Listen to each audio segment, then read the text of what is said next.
How old are you, June? I'm 26. 26? Mm-hmm. Are you homeless or have you been homeless? I've been homeless. You've been homeless before? Yes. How did that happen?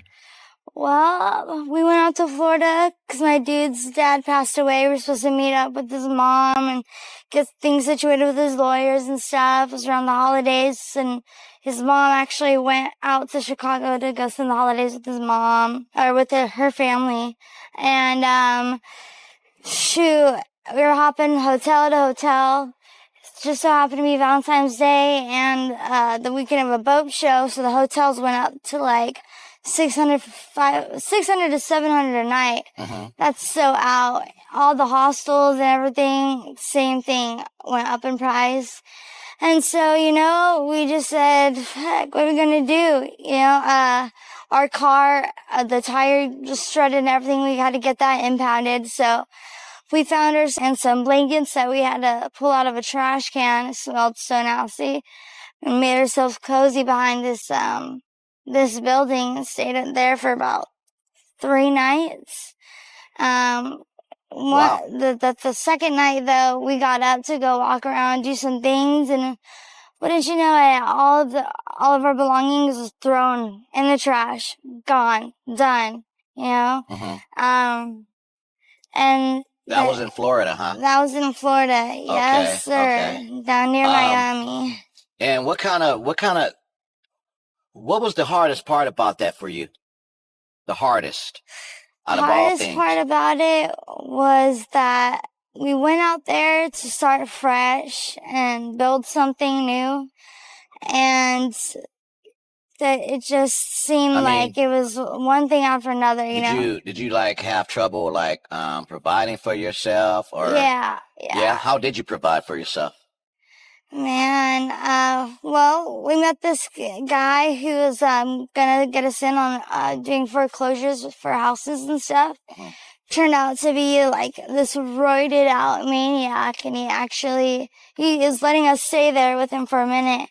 And we told him we were going to be back in an hour or so, but if it was going to be later, I'll keep him updated. We get home, and he opens up the door, and he's like, you said you'd be home an hour ago. I said, I've been texting you, but he was asleep. And just straight up goes, doof, throws me, pushes me in the bushes, pops me in my jaw. My dude's coming around the corner to come and help me. And this dude is a big-ass dude, tough as hell. Just rocks his shit and grabs my purse, my phone, all my belongings in it and everything. We called the police, let him know he's got my stuff. Knocking on the door, they say they can't do anything about it.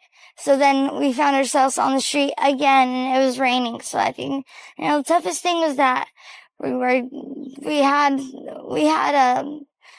had certain accomplishments to be made, and we didn't get to do them because of the bad situations like that, Right.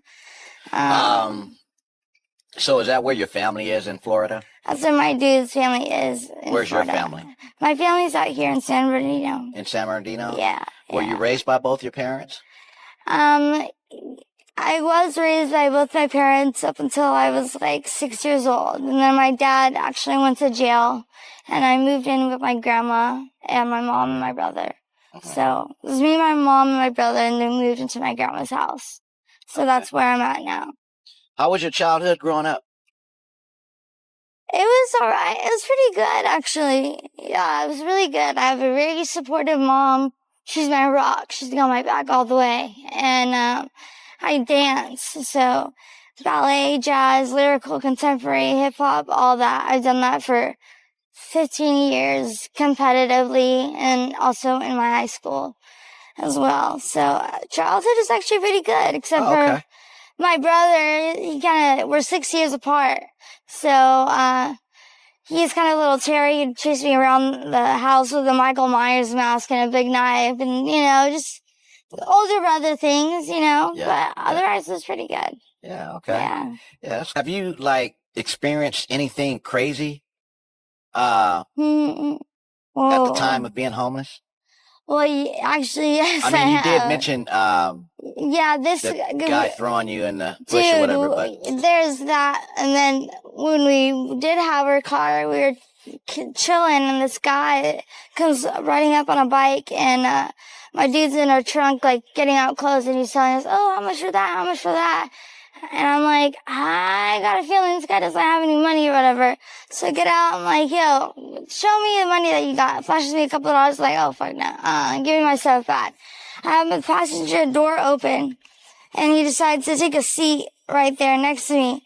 And he asks me if he could pay to watch me and my dude have sex while he, like, sits there like a whole cuckold thing.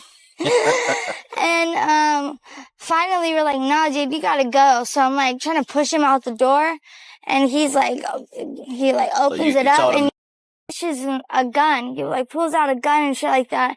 I'm like, oh hell no! I somehow, like, with all my might, just push him out. I close the door, we go off. I see him in the back of the window. He's holding up my purse that's got my ID, everything in it. I'm like, oh, stop the car. Like, let me get out. I'm in my chunklets and everything. I run out. I'm like, give me my fucking bag. He tosses me my bag, and he's like, my glasses are in there. I took his glasses out. I fucking threw them on the ground. They shattered everywhere. This motherfucker goes to, like, pull out his gun again.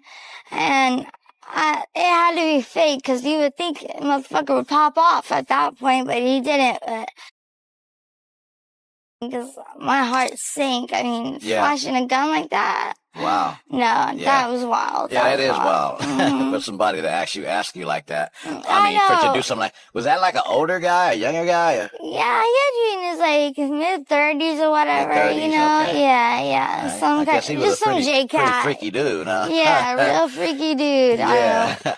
So, how is life currently for you right now? Life is actually really good right now. Like I said, I'm back at home with my mom and my grandma, and family's what's important. And, you know, I'm glad to be there. And my mom's also allowing my dude to stay with us as well. Yeah, because I think you mentioned your dude was homeless. And well, you guys weren't homeless together, but together, she's letting him stay with us while we get back up on his feet, you know. So he's got a job and things are looking up. What is your plan to get on your feet?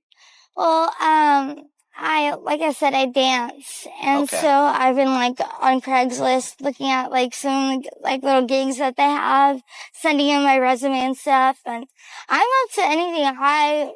My favorite job was I worked as a beauty consultant at the Chanel counter at Macy's. Okay. I loved that. I loved being a bud tender as well. I even catered for the Aquaman premiere, which was really dope. Sounds like you got some experience, you know. Yeah, I got a lot of experience, and I'm a really outgoing person, and I'm up to doing anything. I'll do anything twice. Yeah, okay, all right. Yeah. All right, I got one last question for you. What is the wildest, craziest thing you've ever done in your life? Oh, wildest, craziest thing I've ever done in my life? Shoot. DMT and time. That was wild. Talk about Alice in Wonderland trip, man. Yeah. That was wild. That's ego death, like the whole experience. It is a beautiful experience, but yeah, that's something. That's wild. The wildest thing I've done. I'll bet. Yeah. All right. Well, it was nice talking to you out here. All right.